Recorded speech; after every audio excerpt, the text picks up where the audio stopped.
Hello दोस्तों, आपका हमारे चैनल में बहुत बहुत स्वागत है।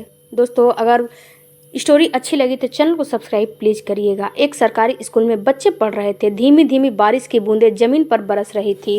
तभी स्कूल में एक जिला कलेक्टर की गाड़ी सायरन देते हुए आकर रुकती है। उस सायरन की आवाज़ को सुनकर स्कूल में उपस्थित सभी स्टाफ और बच्चे हैरान हो जाते हैं कि इतने बड़े अधिकारी आज इस सरकारी स्कूल में क्यों आए हैं।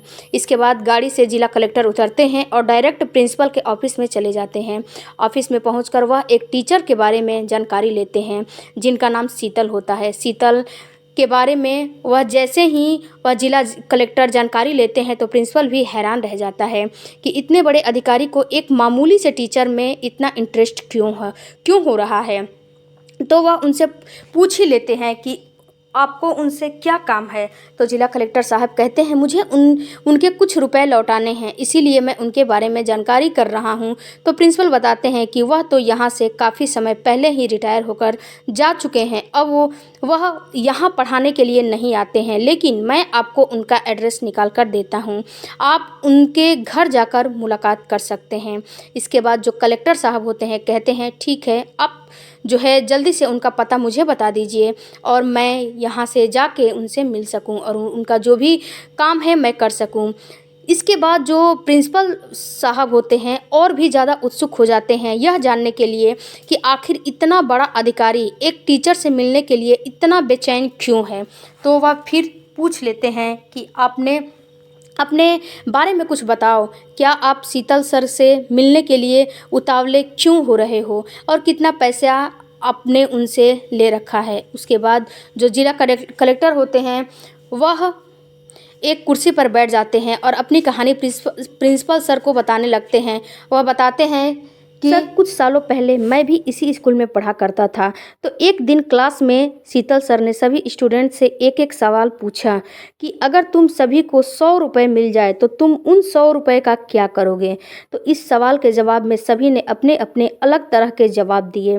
कुछ स्टूडेंट ने कहा कि सर हम उन पैसों की चॉकलेट खाएंगे, तो कुछ ने कहा कि हम उन पैसों की झूला झूलेंगे, तो कुछ ने कहा कि हम वीडियो गेम खरीदना चाहते हैं, तो कुछ अपने लिए उन पैसों से खिलौना खरीदने के लिए बोल रहे थे।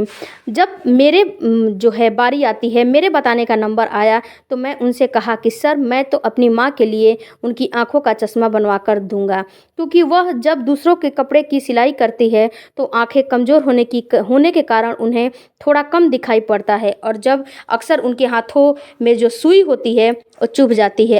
अब इस जवाब को सुनने के बाद शीतल जो सर होते हैं अपनी कुर्सी छोड़कर मेरे पास आ जाते हैं और मुझसे कहते हैं कि बेटा ऐसा क्यों, तुम्हारी माँ की आंखों के लिए चश्मा तो तुम्हारे पिताजी भी बनवा कर दे सकते हैं। तुम्हें उन पैसों से अपने लिए कुछ खेलने का खिलौना या कोई खाने की तुम्हारी पसंदीदा चीज़ भी खरीद सकते हो। तो उसके बाद वह लड़का कहता है जो कि अब एक जिला कलेक्टर बन चुका था कि सर मेरे पिताजी की मृत्यु तो मेरे बचपन में ही हो चुकी थी। पिताजी के गुजरने के बाद मेरी माँ ने मेरा पालन पोषण किया और वहीं मुझे पढ़ा लिखा रही है। दूसरों के घरों में काम करके और कपड़े की सिलाई करके मेरा खर्चा पूरा करती है। उनकी आंखें अब थोड़ा कमज़ोर हो चुकी हैं, तो अगर उनकी आंखों के लिए चश्मा बन जाएगा तो सुई में धागा डालते हुए उनके हाथों में सुई बिल्कुल भी नहीं चुभेगी। अब इन सब बातों को सुनकर जो शीतल सर थे बहुत ही भावुक हो जाते हैं और बड़े ही प्यार से उस बच्चे को अपने गले से लगा लेते हैं और कहते हैं बेटा, तो जो जवाब तुमने आज दिया है उसे पता चलता है कि तुम अपनी माँ से कितनी मोहब्बत करते हो। अगर जहाँ तक मेरा अनुमान है तुम अपनी ज़िंदगी में एक बहुत बड़े इंसान बनोगे। इसके बाद शीतल सर ने उस बच्चे को 100 के बजाय 200 रुपये देते हुए कहते हैं बेटा, यह 100 रुपये तो तुम्हें अपने जो है वादे के अनुसार मैं दे रहा हूँ और यह जो 100 रुपये मैं तुम्हें एक्स्ट्रा दे रहा हूँ इनको भी अपने पास रख लो। जब तुम्हारे पास पैसे हो जाएंगे तो मुझे लौटा देना। इसके बाद कलेक्टर साहब बताते हैं कि उस दिन के बाद शीतल सर ने मेरे कई बार मदद की। जब स्कूल में फ्री के ड्रेस मिला करते थे और मुझे फ्री में पढ़ने के लिए किताबें दिला दिया करते थे। कभी कभी मुझे पहनने के लिए जूते भी दिला दिया करते थे। बहुत ही एहसान मुझ पर हैं। मेरी कामयाबी के पीछे उनका बहुत बड़ा योगदान रहा और इसी वजह से मैं आज उनसे मिलने के लिए आया हूँ। उनके पैसे को लौटाने के लिए आया हूँ। अब इस बात को प्रिंसिपल सर भी सुनते हैं तो वो भी भावुक हो जाते हैं और इधर से बात सुनते हुए कलेक्टर बाबू भी रोने लगते हैं। उसके बाद प्रिंसिपल सर कुछ स्कूल के पुराने रजिस्टर में से शीतल सर का एड्रेस निकालकर कलेक्टर साहब को दे देते हैं। उसके बाद कलेक्टर साहब अपनी सरकारी गाड़ी में बैठकर उस दिए गए एड्रेस पर जाने लगते हैं। थोड़ी देर का सफ़र तय करने के बाद उस एड्रेस पर पहुंच जाते हैं। वहां जाकर पता चलता है कि वहां तो यह जो आपने शीतल सर के बारे में पूछा है वह घर बेचकर कहीं दूसरे शहर में शिफ्ट हो गए थे। आस पड़ोस वालों से जानकारी के मुताबिक उनको वर्तमान एड्रेस भी मिल जाता है। उसके बाद कलेक्टर साहब उस शहर के लिए निकल जाते हैं। थोड़ी देर के बाद वह उस शहर में भी पहुंच जाते हैं और बताए हुए एड्रेस के मुताबिक एक घर का दरवाज़ा खटखटाते हैं तो अंदर से एक लड़का बाहर आकर बोलता है कि जी बताइए आपको किससे मिलना था। उसके बाद कलेक्टर साहब कहते हैं कि मुझे शीतल सर से मुलाकात करनी है। क्या शीतल सर का घर यहीं है? अब इस बात को सुनकर शीतल सर का जो लड़का होता है वो काफ़ी हैरान हो जाता है, परेशान हो जाता है। वह सोचने लगता है कि आखिर इन्हें पिताजी से ऐसा क्या काम है जो कि शीतल सर का लड़का बिल्कुल भी अच्छे स्वभाव का नहीं होता है, वह बिल्कुल भी बुरे नेचर का, बुरे स्वभाव का होता है। उसने अपने पिताजी को घर से बाहर निकालकर एक वृद्धाश्रम में छोड़ दिया था। वह खुद अपनी पत्नी और बच्चों के साथ इस घर में रहता था, लेकिन अपने पिताजी को एक वृद्धाश्रम में छोड़ रखा था। करीब 3-4 सालों से और जो शीतल सर थे वह वृद्धाश्रम में ही रहते थे, उसके पिताजी रहते थे। अब उसको यह भी पता नहीं है कि उसके पिताजी अब जिंदा हैं कि फिर मर गए हैं। उसको ये सारी बातें बिल्कुल भी पता नहीं थी। अब वह परेशान हो जाता है और कलेक्टर साहब से पूछता है कि आपको मेरे बाबूजी से क्या काम है, क्यों मिलना है। तब कलेक्टर साहब बोलते हैं कि मुझे उनके कुछ रुपए लौटाने हैं और इसी सिलसिले में मैं उनसे मिलना चाहता हूं। तो पैसे की बात सुनकर उसके दिल में लालच आ जाता है, क्योंकि वो लालची इंसान था। उसके लड़के का जो उसका लड़का है वह कहता है कि जो कुछ भी पैसे हैं मुझे दे दीजिए, मैं वह पैसे उन्हें दे दूंगा, मैं उनका इकलौता बेटा हूं। लेकिन कलेक्टर साहब उसकी कोई बात नहीं सुनते हैं और जिद करते हैं कि मुझे सच सच बताओ कि वह फ़िलहाल रहते कहाँ हैं। तो फिर शीतल सर का बेटा जो है सच्चाई उगल ही देता है कि उसने अपने पिता को वृद्धाश्रम में छोड़ रखा है। अब कलेक्टर साहब उनके नालायक बेटे से वृद्धाश्रम का पता पूछते हैं और तुरंत वृद्धाश्रम पहुंच जाते हैं। वहां पहुंचकर वह आश्रम के मैनेजर से बातचीत करके शीतल सर थे उनके बारे में पूछताछ करते हैं और उन्हें शीतल सर के कमरे का नंबर पता चलता है। कलेक्टर साहब अपने सिक्योरिटी गार्ड को वहीं रोककर खुद अकेले ही उस कमरे में जाते हैं। वहां जाकर देखते हैं शीतल सर कमरे में एक बेड पर लेटे हुए हैं और देखने में भी बहुत बीमार और बहुत कमज़ोर दिखाई देते हैं। उनके पास जाकर कलेक्टर साहब उनके पैरों को छूते हुए कहते हैं, शीतल सर आप कैसे हैं। तब शीतल सर बोलते हैं कि बेटा कौन हो तुम, मैंने तुम्हें पहचाना नहीं, यहाँ मुझसे मिलने क्यों आए हो। इतना कहते हुए वह बिस्तर से उठकर बैठ जाते हैं। कलेक्टर साहब कहते हैं, सर मेरा नाम अनमोल है और एक समय था जब मैं आपके पास सरकारी स्कूल में पढ़ा करता था। शीतल सर हैं अपने दिमाग पर थोड़ा जोर डालते हैं। उनकी याददाश्त अब कमज़ोर हो चुकी थी, लेकिन वह उसे पहचान जाते हैं और कहते हैं, यह वही लड़का है जिसको मैंने 200 रुपये दिए थे इसकी माँ की आंखों का चश्मा बनवाने के लिए। तो वह एकदम से कहते हैं कि अच्छा बेटा तुम वही अनमोल हो जिसको मैंने एक बार 200 रुपये दिए थे चश्मा बनवाने के लिए उसकी माँ की आंखों का। तो एकदम से कहते हैं कि अच्छा बेटा तब तो तुम वही अनमोल हो। पर अनमोल कहता है कि हाँ सर मैं वही लड़का हूँ जिसको आपने 200 रुपये दिए थे और कहा था कि 100 रुपये का चश्मा बनवा लेना और 100 रुपये अपने पास रख लेना, जब तुम्हारे पास पैसा होगा तो मुझे लौटाना ज़रूर, ये पैसा तुम्हारे ऊपर उधार रहेगा। आपने कई दफ़ा मेरी इसी तरह से सहायता की थी और आज मैं आपके के उन्हीं पैसों को लौटाने के लिए आया हूँ। अब इस बात को शीतल सर सुनते हैं तो उनकी आंखें नम हो जाती है और आंखों से आंसू की लड़ी टपकने लगती है। शीतल सर को रोता देख अनमोल थोड़ा सा हैरान रह जाता है, तो उनसे पूछता है कि सर आप ऐसा क्यों रो रहे हो, क्या बात है, क्या दिक्कत है, क्या तकलीफ है, मुझे बताओ, मैं उसे दूर करने की कोशिश करूंगा। उसके बाद शीतल सर अपनी आप बीती अपनी पूरी कहानी कलेक्टर अनमोल को बताने लगते हैं। वह बताते हैं कि बेटा, उस समय मैंने तुम्हें सिर्फ 200 रुपये दिए थे, जो कि तुम्हें आज इतने समय के बाद भी याद है, और एक मेरी अपनी सगी औलाद है जिसे मैं पाल पोस कर बड़ा किया। अपने पिता होने का फ़र्ज़ अपने बखूबी मैंने निभाया, लेकिन फिर भी उसने मेरी कोई कदर ना की और मेरी भावनाओं के साथ खेलता रहा, मुझे यहाँ वृद्धाश्रम में छोड़कर चला गया। और तुम भी किसी माँ के बेटे हो जिसको मैंने पैसे दिए थे, तो तुम आज उन पैसों को लौटाने के लिए यहाँ आए हो।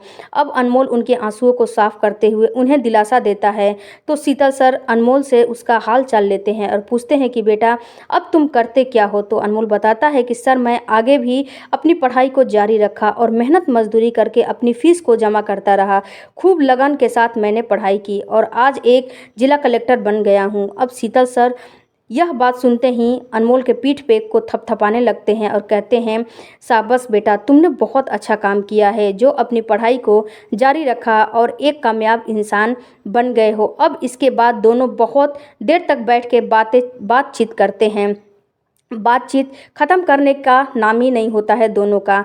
तब भी बातचीत किसी भी तरह से ख़त्म हो जाता है। ख़त्म होने के बाद अनमोल कहता है, शीतल सर से कहता है कि सर अब आप सभी सामान बैग में पैक कर लीजिए और मेरे साथ चलिए। इस बात को सुनकर शीतल सर अचंभे में पड़ जाते हैं। वह पूछते हैं कि बेटा अनमोल, तुम मुझे यहाँ वृद्धा आश्रम से कहाँ लेकर जाना चाहते हो। तब कलेक्टर साहब कहते हैं, कहीं नहीं सर, आपको एक अच्छी जगह पर ले जा रहा हूँ जहाँ आपको होना चाहिए। उसके बाद अनमोल वृद्धा आश्रम के मैनेजर से बात करके उन्हें वहाँ से लेकर अपनी गाड़ी में बैठाता है और सीधा अपने घर की तरफ चल देता है। घर पहुँचता है तो दोस्तों, जो कलेक्टर साहब का बहुत ही बड़ा एक घर था, बंगला था। अंदर थे 2 बच्चे खेल रहे थे। जैसे ही उनकी गाड़ी सायरन देते हुए घर के बाहर गेट पर आती है, तो दोनों बच्चे बाहर भागते हुए आते हैं कि पापा आ गए, पापा आ गए। क्योंकि ये बच्चों का जो है एक होता है कि उसके पापा अगर बाहर से आए तो बच्चे चिल्लाने लगते हैं। अनमोल अपनी गाड़ी से उतरता है और साथ में ही शीतल सर को भी गाड़ी से उतार लेता है और कहता है, सर आज के बाद से यहीं आपका अपना घर है, अब आप यहीं हमारे साथ रहोगे, ना कि वृद्धाश्रम में। अब जैसे ही शीतल सर अनमोल के मुंह से इतनी बड़ी बात सुनते हैं तो हैरान रह जाते हैं और बहुत ज़्यादा ही वो भावुक हो जाते हैं। एक बार फिर से उनकी आंखें भर आती है। फिर कलेक्टर साहब उन्हें अपने गले से लगाते हुए और चुप कराते हुए, इतने में अनमोल की माँ और पत्नी भी बाहर आ जाती है। उसके बाद यह सब लोग शीतल सर के बारे में भी जानते हैं, अपने साथ घर के अंदर लेकर जाते हैं। अनमोल उन्हें अच्छे से नहलाता है, नए कपड़े पहनाकर उन्हें बहुत बढ़िया से अपने घर में रखता है। कलेक्टर साहब की माँ और उनकी पत्नी को शीतल सर के बारे में सारी बातें पता था। सब कुछ जो है ये कलेक्टर साहब अपनी माँ और अपनी पत्नी से बताए हुए थे कि कभी को उन्होंने हमारे बेटे की पढ़ाई में बहुत ही मदद की थी और माँ का चश्मा बनवाने के लिए भी उन्होंने 100 रुपये दिया था। उसकी माँ अपनी बहू से बताती है, हर तरफ से उन्होंने अनमोल की सहायता की हुई थी, तो इसीलिए उनकी माँ और पत्नी भी उनका बहुत मान सम्मान आदर करती थी। कलेक्टर साहब शीतल सर की बहुत अच्छे से देखभाल करते थे। उनके दोनों बच्चे उनके साथ खूब मौज मस्ती किया करते थे, खेलते थे। धीरे धीरे उनका स्वास्थ्य भी अच्छा हो जाता है, क्योंकि सभी लोगों ने उन्हें बहुत प्यार और मान सम्मान दिया था।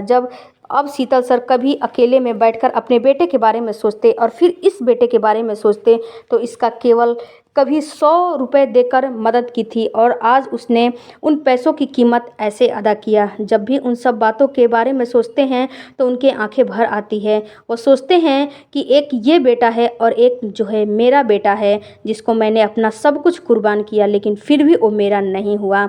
लेकिन कलेक्टर साहब ने उन्हें कभी भी ऐसा कोई बात महसूस होने नहीं दिया जिससे कि ऐसा उनको बीती बातें याद आए। जो शीतल सर का लड़का होता है वह जब जॉब कर रहा था उसमें कुछ उसको धांधली करने की वजह से उस पर केस दर्ज हो जाती है और उसे यह बात भी पता थी कि उसके पिताजी अब वृद्धा आश्रम में नहीं रहते हैं बल्कि एक कलेक्टर के घर में रहते हैं। वह अपने बचाव के लिए सीधा कलेक्टर साहब के घर पर पहुंच जाता है। वहां पहुंचने के बाद बाहर गार्ड से कहता है कि इस घर में मेरे एक बूढ़े पिताजी रहते हैं, मुझे उनसे मुलाकात करनी है। उसके बाद सिक्योरिटी गार्ड कहता है कि आप 2 मिनट बाहर ही खड़े रहिए, मैं अंदर बात करके आता हूँ। अंदर जाकर वह गार्ड शीतल सर से जो है बात करता है, बताता है कि एक नौजवान लड़का आया है जो खुद को आपका बेटा बता रहा है और आपसे मिलना चाहता है। तो उस सिक्योरिटी गार्ड से कहते हैं कि तुम उसे जाकर कह दो कि मेरा कोई बेटा नहीं है, मेरा बेटा तो बहुत समय पहले ही मर चुका है।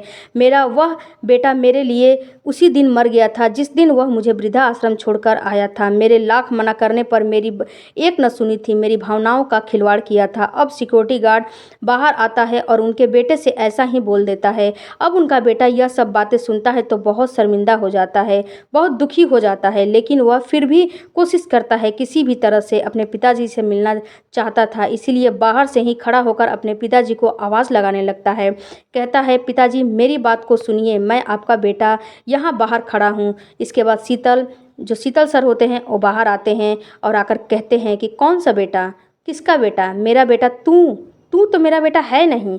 मेरे लिए उसी दिन तो तू मर चुका था जिस दिन वह मुझे अकेले वृद्धा आश्रम छोड़ गया था, अपने बीवी अपने बच्चों के लिए। उनके जो बीवी उनका बच्चा था उसके लिए मैं बोझ बन गया था, इसीलिए उसने मुझे वृद्धा आश्रम छोड़ गया था। मैंने तुमसे कितनी ही विनती की थी कि बेटा मेरे साथ ऐसा बर्ताव मत करो, लेकिन तुमने मेरी एक न सुनी थी। तो फिर तुम आज यहाँ क्यों आए हो, किस मुंह से आए हो? तो उनका बेटा कहता है कि पिताजी मैं एक केस में बुरी तरह से फंस चुका हूँ, पुलिस मेरे पीछे पड़ी है, मुझे सलाखों के पीछे डाल दिया जाएगा। सिर्फ एक आप ही ऐसे व्यक्ति हैं जो मेरी जान बचा सकते हैं।